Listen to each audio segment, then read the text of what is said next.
우리 옆에 분들하고 한번 인사하도록 하겠습니다. 지혜의 원천이신 그리스도를 찬양합시다. 한 번 더 인사할까요? 주 안에서 행복하십시오.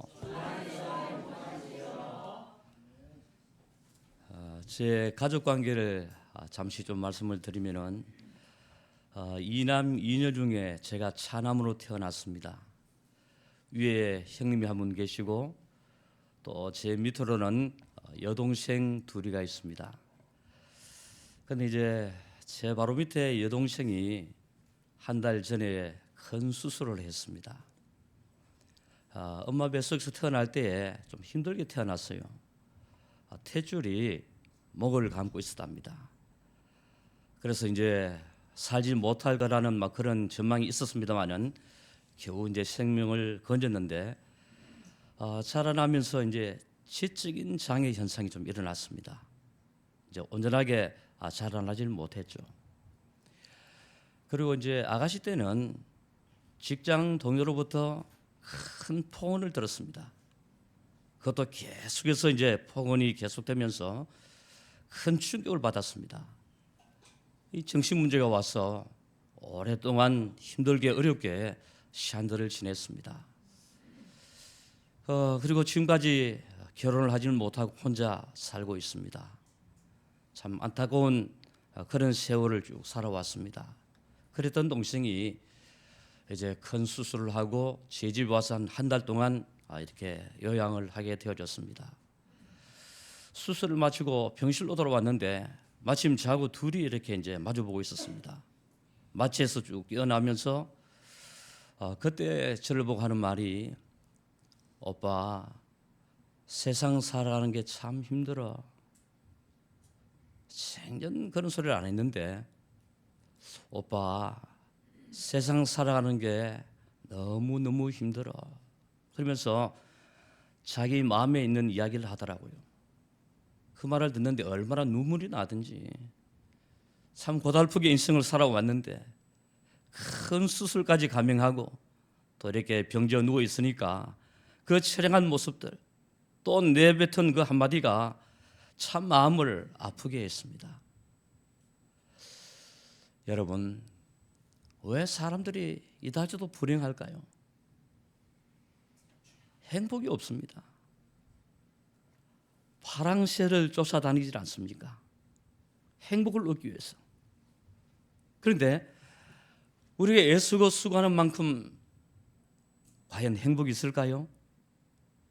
우리 인생들의 최고의 기대치는 뭐냐면은 행복한 삶을 꾸려나가자. 좀 행복한 인생을 살아가자. 모든 사람들의 한결같은 소원이 뭐냐면은 행복한 삶을 살아가 보자. 그 일념으로 열심히들 살아가고 있습니다. 그런데 현실은 그렇지를 못하죠. 왜 그렇게 아픈 데는 많은지. 경대병원에 한 달 동안 쭉 이렇게 이제 데리고 다니면서 이렇게 보니까요, 전부 다가 환자, 전부 다 병든 사람. 걷는 것도 겨우겨우 걷고요. 이야, 이렇게도 아픈 사람들이 참 많네. 아마 여러분 멀쩡하게 앉아 계셔도 크고 작은 병들이 여러분 속에 존재하고 있을 겁니다. 참 사람들이 많이 아프구나. 왜 그렇게 또 사람들이 미운지. 여러분들은 그런 마음이 없으시죠? 미워 죽겠어요. 이런 말이 맞는지 모르겠습니다만은 남자 60세가 넘어가면은요, 아내들이 그렇게 미워한답니다. 이유도 없이. 여러분은 안 그렇죠? 근데 하여튼 남자들이요 60세가 넘어가면은 그 아내들이요 남편들을 구박하기 시작하는데 그렇게 미울 수도 없대요.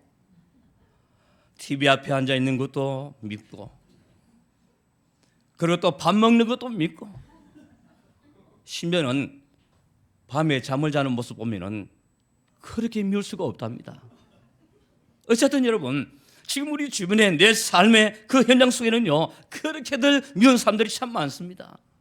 시기, 질투, 다툼 끊이질 않는 거 있죠. 좀 여유 있게 살고 싶은데 현실은 녹록지를 못합니다. 여러분 그렇지 않습니까? 좀 잘 살고 싶은데, 좀 여유 있게 살고 싶은데 지금 나의 현실은 전혀 그렇지 못하다는 거죠. 여러분, 왜 인생들이 행복하지 못할까요? 그렇게 행복하고 싶은데 이게 제대로 잘 안 됩니다, 여러분. 제가 결혼 주례를 참 여러 차례 해봤습니다. 신랑 신부 이제 다 경식을 마치고 팔짱을 끼워주거든요. 세상을 향해서 행진하면서 이렇게 등을 탁 칩니다. 그러면 이제 딴딴 하면서 나가는데, 걸어가는 뒷모습을 볼 때 그때 제 기도가 뭐냐면은, 하나님, 저 두 사람 행복해야 될 텐데요. 좀 행복하게 살아가야 할 텐데요. 좀 이따 들려오는 소식, 목사님 헤어져야 되겠어요. 못 살겠어요. 참 가슴이 아픕니다. 그만 우리 현실이 전혀 녹록지를 못하다는 거죠. 왜 그럴까요? 저는 크게 두 가지로 생각을 해봤습니다. 왜 행복이 없느냐? 하나님을 떠난 인생들 결코 행복할 수가 없습니다. 로마서 3장 23절을 보십시오. 모든 사람이 죄를 범하였음에 하나님의 영광에 이르지 못하더니 하나님과의 관계가 깨어졌다는 거죠. 절대로 여러분, 하나님과의 관계가 끊어지면 행복한 인생으로 살아갈 수가 없습니다. 이게 가장 근본적인 원인이죠. 또 하나는 뭐냐면은, 수많은 사람들이요, 무엇인가 붙잡혀 살아가고 있다는 것입니다. 그리고 붙잡혀 살아가는 동안에는 절대로 행복이 있을 수가 없습니다. 자, 그래서 오늘 여러분들에게 말씀을 좀 드리고 싶은 내용들이 뭐냐면은, 왜 행복하지 못할까? 뭔가 지금 붙잡혀 살아가고 있다고 했습니다. 그러면 과연 우리는 무엇에 붙잡혀 살아가고 있느냐? 자, 몇 가지로 말씀을 드리도록 하겠습니다. 그 첫 번째입니다. 물질이죠. 단적으로 말씀을 드리면 돈에 붙잡혀 살아들 가고 있습니다. 좀 이런 말씀을 드리면 못합니다만은, 눈만 뜨면은 돈. 세상 사람들 보십시오.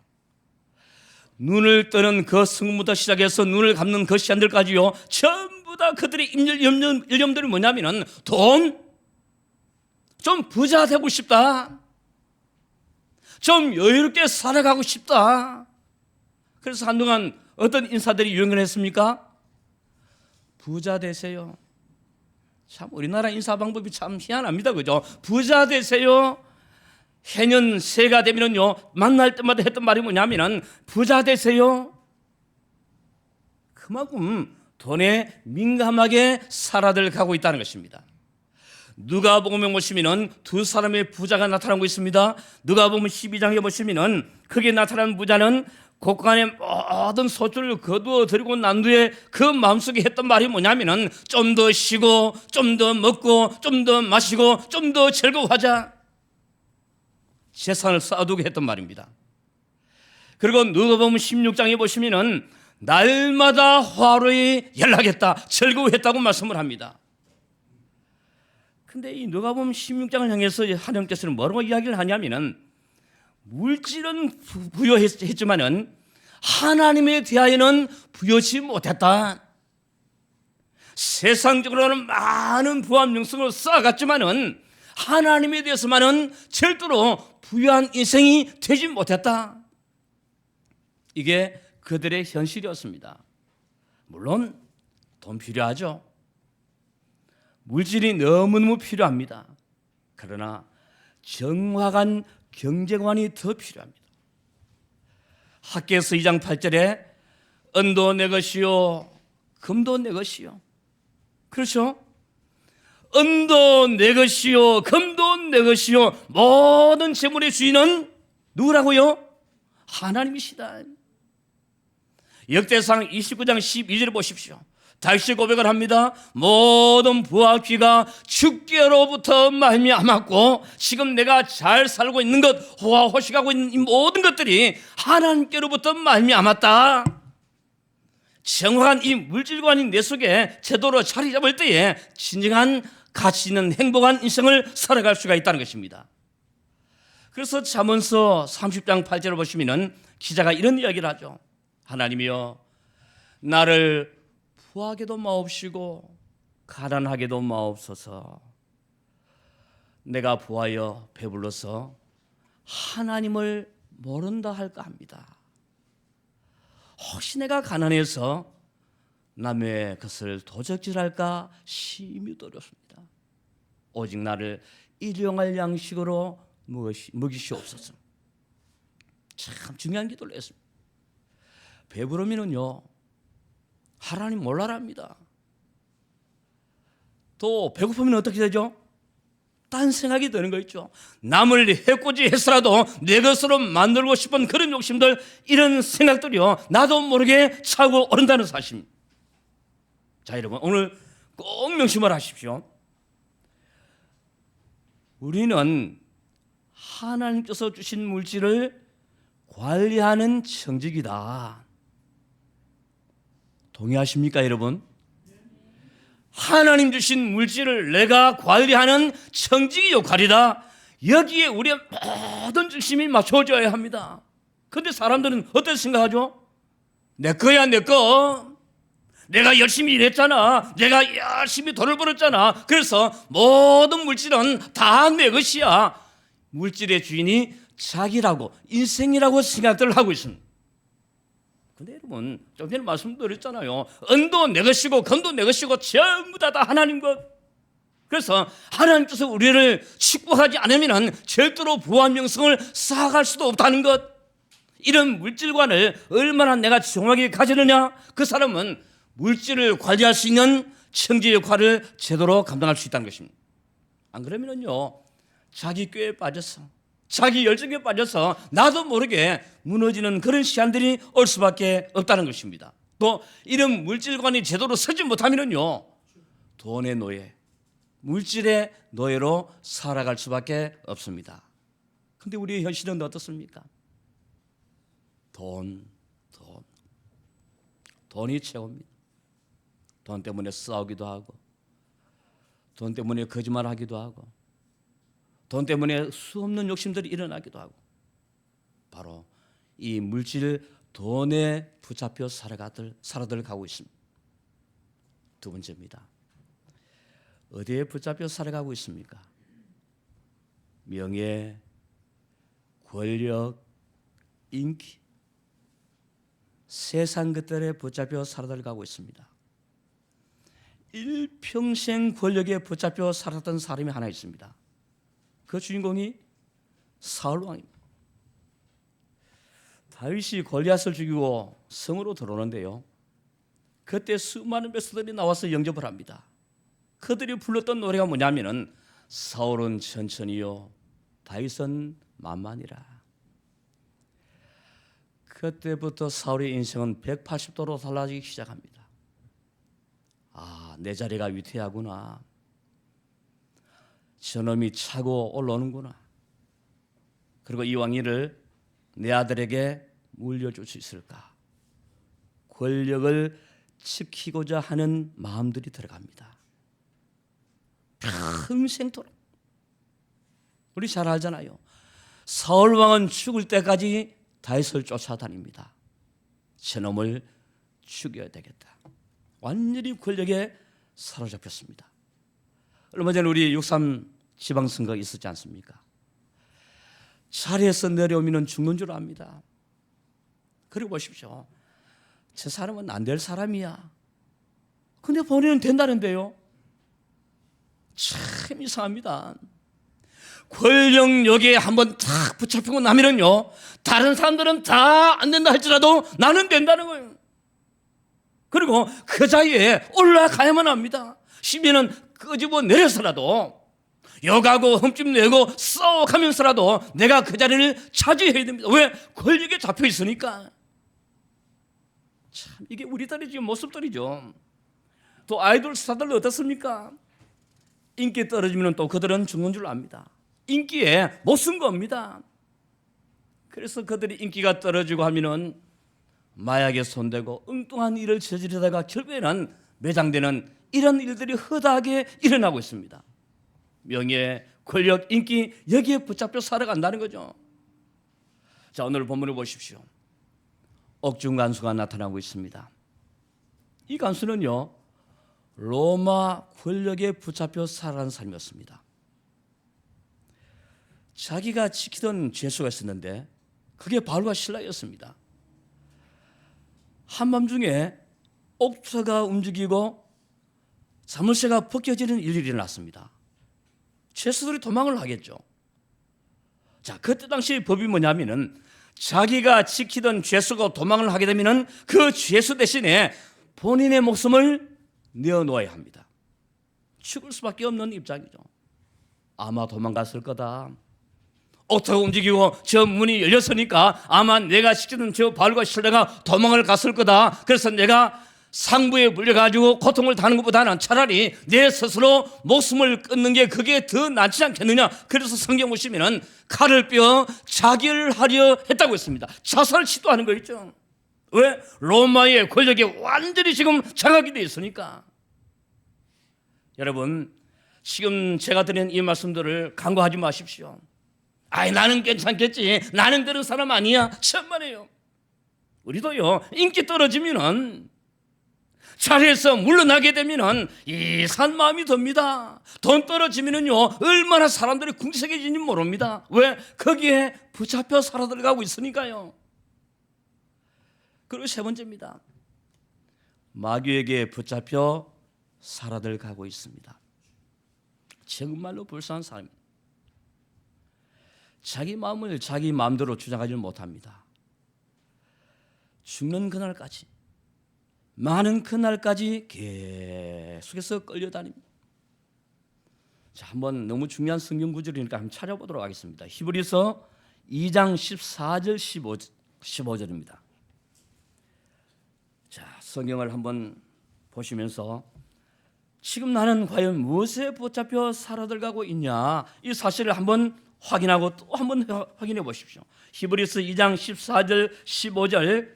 자, 찾았으면 같이 한음소리로 합독을 할까요? 자녀들은 혈과 육에 속하 있음에 그도 또한 같은 모양으로 혈과 육을 함께 지니심은 죽음을 통하여 죽음의 세력을 잡은 자 곧 마귀를 멸하시며 또 죽기를 무서워함으로 한평생 매여 종노릇하는 모든 자들을 놓아주려 하심이니. 아멘. 이게 보시면 뭐라고 되어 있습니까? 한평생 매여 종노릇한다. 마귀에게 붙잡혔어요. 평생을 종노릇합니다. 자기 마음을 자기 임의대로 움직이지를 못합니다. 왜? 정신기 문제가 왔는데 마귀가 그 인생을 완전히 지금 장악을 하고 있는데요. 여러분, 미쳐서 막 돌아다니는 사람 보셨습니까? 고래 고함을 지르고요, 집에 불을 지르고 높은 빌딩에서 뛰어내려고 하고 마귀에게 완전히 장악당하고 있습니다. 제가 좀 전에 말씀드렸던 여동생, 그때 한참 정신 문제가 진행될 때에 온 동네를 뭐라모로 한주와 이야기를 하고 돌아다니더라고요. 동네 사람들이 쟤 미쳤어, 쟤 정신 돌아왔어. 제가 지나가는데 그 이야기가 귀에 들리더라고요. 얼마나 힘들고 어려운지. 그래서 우리 어머님 아버님은 돌아가실 때까지 그 여동생을 잊지 못했습니다. 아픈 손가락이니까. 참 하나님 은혜로 지금은 그런 부분들이 완전히 사라졌습니다만은 그때 당시만 해도요, 야, 마귀에게 붙잡혀 살아간다는 게 이렇게 고통스러운 일이구나. 절감 또 절감했습니다. 아마 여러분의 가정 안에도 또 여러분들이 아는 그런 지인들 속에도요, 이런 질병을 앓는 사람들이 많을 거예요. 그 말고도 불안하지, 초조하지, 밤에 잠을 자지 못하지, 얼마나 답답한 사람. 그래서 오늘 이 성경 보시면은 일평생 매여 종노릇한 실감나는 거예요. 아마 여러분의 주변에 이런 사람이 없으면은 그렇게 깊이 공감을 잘 못할 겁니다. 근데 조금이라도 그런 분들이 있으면요, 또 그런 사역을 해보신 분들이라면, 야, 진짜 심각하구나. 이 마귀에게 붙잡혀 살아간다는 게 이만큼 저주스럽고 고통스럽구나, 이게 느껴지게 될 것입니다. 에베소서 2장 2절입니다. 그때 너희는 그 가운데서 행하여 이 세상 풍조를 따르고 공중의 권세 잡은 자를 따랐으니, 공중의 권세 잡은 자가 누구죠? 악한 마귀 사단입니다. 이 귀신의 세력들이요, 인생을 완전히 상하고 끝까지 고통스럽게 그렇게 몰아가고 있습니다. 여러분, 운명 사주팔자 이런 이야기 들어보셨죠? 아마 여기 계신 분들하고는 전혀 상관이 없겠습니다만은 세상은 많은 사람들이요, 전부 다 여기에 올가매어져 있습니다. 운명 사주팔자. 그러니까 여러분, 결혼을 해도요, 날 잡아야 됩니다. 이사를 해도요, 내 마음대로 이사하지 못합니다. 참, 이 태길 운명 사주팔자라는 게요, 궁합이라는 게 우리 인생 전체로 완전히 올가매어서요, 어디로? 고통으로, 멸망으로 몰아가고 있다는 것입니다. 마귀에게 붙잡혀 살아가고 있다는 것입니다. 그런데 여러분, 붙잡혀 살아가면서도요, 행복하게 살아갈 수 있는 길이 하나 있습니다. 분명히 붙잡혀 살아가는데, 그런데 행복하게 살아가는 길이 하나 있습니다. 바로 그것은 하나님께 붙잡혀 살아가는 인생입니다. 바알과 실라, 오늘 본문의 주인공이죠. 불평 원망할 수밖에 없습니다. 감옥이잖아요. 아무런 잘못도 없이요, 매맞고 추운 그 차가운 땅바닥에 거기서 지내야 되고, 쇠고랑을 차고 모진 매를 맞았으니까 얼마나 고통스러웠겠습니까? 그야말로 불평 원망할 수밖에 없는 그런 상황이었습니다. 그런데 바울과 실라는 그런 형편 속에서도, 그런 상황 속에서도 하나님께 기도하고 찬송을 했습니다. 이것이 바로 하나님께 붙잡혀 살아가는 사람들의 중요한 특징입니다. 여러분, 하나님께 붙잡혀 살아가는 사람은요, 고통 속에서도 찬양합니다. 하나님께 붙잡혀 살아가는 인생들은 고통 속에서도 기도합니다. 하나님께 붙잡혀 살아가는 인생들은요, 고통 속에서도 감사합니다. 이게 차원이 완전히 다른 거있죠. 이 사실 오늘 전도와 선교라는 관점에서 한번 보십시오. 평소에 간수가 기도하고 찬송하는 이 두 사람의 모습을 봤을 것입니다. 야, 저 사람은 뭔가 다른 죄 수도라고는 다르네. 그렇죠? 보통 일반 죄 수도는 들어오면 어떻게 합니까? 죄를 짓고 들어왔는데도 불구하고 나는 죄 없다고 합니다. 억울하다고 합니다. 이게 죄인들의 특징들입니다. 나는 아무런 잘못이 없는데 억울하게 내가 붙잡혀 왔다, 감옥살이 하고 있다, 전부 다 그런 핑계를 대고 있습니다. 그런데 이 바울과 실라는요, 감옥에 들어오는 그 순간부터 기도하고 찬송하고 하나님을 바라보고, 그때 간수가 뭔가 깨달았겠죠. 아, 저 두 사람은 다른 여느 사람들하고는 너무 차원이 다르구나, 이 사실을 분명히 봤을 것입니다. 이게 바로 삶을 통한 전도다.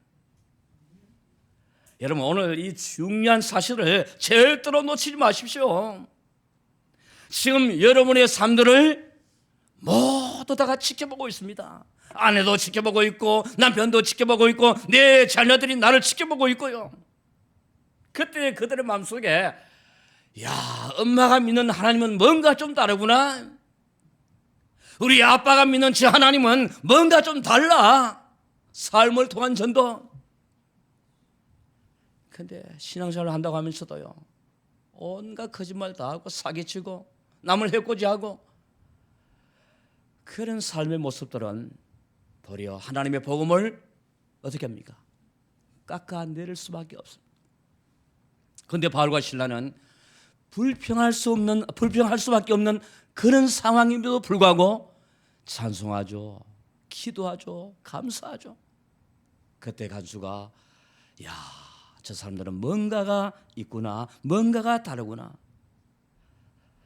그래서 이 간수가 묻습니다.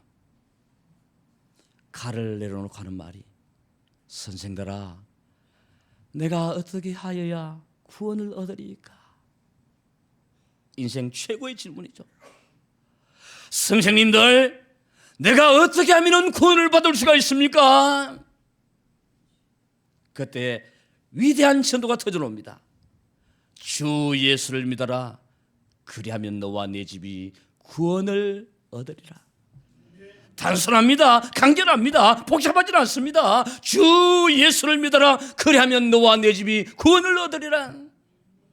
한 인생을 살리는 최고의 전도 역사들이 그 속에 나타나게 되었다는 것입니다. 말씀을 맺습니다. 지금 여러분들은 무엇에 붙잡혀 살아들어가고 있습니까? 눈만 떠미는 돈입니까? 인기, 명예, 권력입니까? 아니면 나도 모르게 자꾸만 마귀에게 끌려다니고 있습니까? 결코 행복할 수가 없습니다. 그런데 여러분, 붙잡혀 살아가면서도 행복하게 살아갈 수 있는 길이 하나 있습니다. 바로 하나님께 붙잡혀 살아가는 사람들입니다. 시편 73편 28절입니다. 하나님을 가까이 함이 내게 복이라. 저는 말을 좀 바꾸었어요. 하나님께 붙잡혀 살아가는 사람은 정말로 복 있는 사람이다. 시편 146편 5절에 보십시오. 여호와 자기 하나님에게 자기의 소망을 두는 자는 복이 있도다. 여러분, 뭐가 복입니까? 여러분, 부자 되는 것, 자리가 올라가는 것, 명예를 얻는 것, 물론 중요하겠죠. 그러나 정말로 내 인생이 무엇에 붙잡혀 살아가고 있는지 오늘 꼭 좀 확인해 보십시오. 이번 한 주간도 승리할 수 있는 유일한 비결 중에 하나가 뭐냐면은 제 원천이신 그리스도, 이 언약 속에 내가 얼마나 든든히 세워지느냐, 이 사실을 인정하는 사람, 그와 더불어서 내가 하나님께 소망을 둬야 되겠구나, 하나님을 가까이 하는 삶을 살아야 되겠구나. 그 사람은 이번 한 주간 놀라운 하나님의 축복을 반드시 누리게 될 것입니다. 오늘도 이 믿음 속에 든든히 승리하시는 그런 복된 우리 예비교회 성도들이 되어주시기를 주님의 이름으로 축원합니다.